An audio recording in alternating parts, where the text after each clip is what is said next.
ក្នុងឆ្នាំ2008រដ្ឋាភិបាលកម្ពុជាបានប្រួយផ្ដាំគម្រោងសម្បទានដីសង្គមគិច្ចដែលមានឈ្មោះថាគម្រោងបែងចែកដីដើម្បីសង្គមគិច្ចនិងការអភិវឌ្ឍសេដ្ឋកិច្ចក្រោមជំនួយរបស់ធនាគារពិភពលោកនិងទីភ្នាក់ងារអភិវឌ្ឍអាល្លឺម៉ង់គម្រោងដែលមានទឹកប្រាក់ចំនួន13លានដុល្លារនេះមានគោលដៅផ្ដល់ដីដល់ប្រជាពលរដ្ឋក្រីក្រដើម្បីសង់លំនៅឋាននិងប្រកបរបរកសិកម្មថ្មីនេះអង្គការលីកាដូបានចុះធ្វើទស្សនកិច្ចសិក្សានៅក្នុងទីតាំងទាំង8កន្លែងរបស់គម្រោងហើយបានឃើញដល់ផ្ទាល់ភ្នែកពីចំណុចជាច្រើនដែលមិនទទួលបានជោគជ័យទីតាំងដីសម្បទានសង្គមគិច្ចមួយក្នុងចំណោមទីតាំងចំនួន8ផ្សេងទៀតមានទីតាំងស្ថិតនៅក្នុងឃុំថ្មីខេត្តក្រចេះក្រុមការងារអង្គការលីកាដូបានធ្វើទស្សនកិច្ចទៅកាន់ទីតាំងនោះកាលពីខែកុម្ភៈឆ្នាំ2015មុនពេលចុងបញ្ចប់នៃគម្រោងបន្តិចប៉ុណ្ណោះប្រជាពលរដ្ឋចំនួន432គ្រួសារបានទទួលដីនៅទីតាំងនោះដោយក្នុងនោះប្រជាពលរដ្ឋជាង300គ្រួសារទទួលបានដីលំនៅឋាន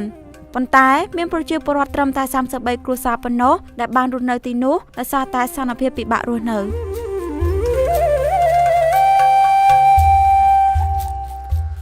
សូមស្ដាប់នៅអ្វីដែលអ្នកទទួលបានដីសម្បទានសង្គមគិច្ចម្នាក់និយាយអំពីការរស់នៅក្នុងតំបន់នោះចែកឲ្យ20ម៉ែត្របាល់កតុយ50ដីភូមិដីស្រែគេឲ្យមកហាន់គេឈូសឲ្យកន្លះហាន់ជាការខ្លះអាដែងដីស្រែខ្លះថ្មនឹងក៏មានដែរអ្នកប៉ះថ្មសតនោះគ្នា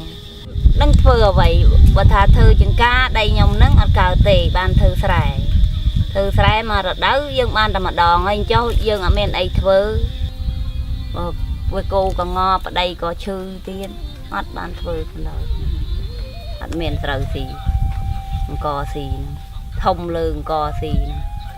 អត់បានអង្គស៊ីសំបីតែរលុយមកយ៉ាងណាក៏យើងមិនសូវចាយយើងថាកុំចាយក៏លុយអត់ទៅដែរតែអង្គទោះបីមិនក្លែននៅតែក្លែនទាំងអស់គ្នា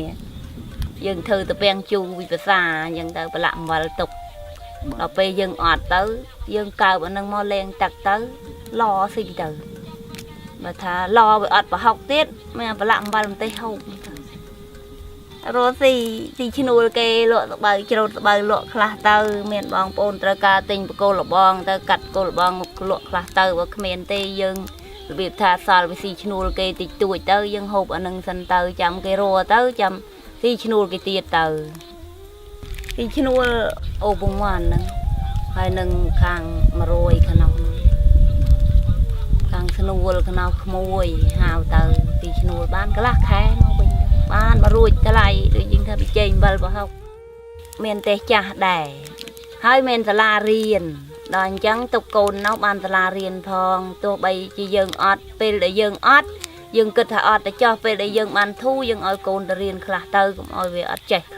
អត់មានដូចថាអ្នកណាទទួលខុសត្រូវអត់មានថាគ្រូថាអីអត់មានបើកសាលារៀនឥឡូវកូនជាបរិវត្តនៅទីនេះ2ក្តោ3ក្តោទៅដាក់ទីនេះរៀនហើយអត់មានផង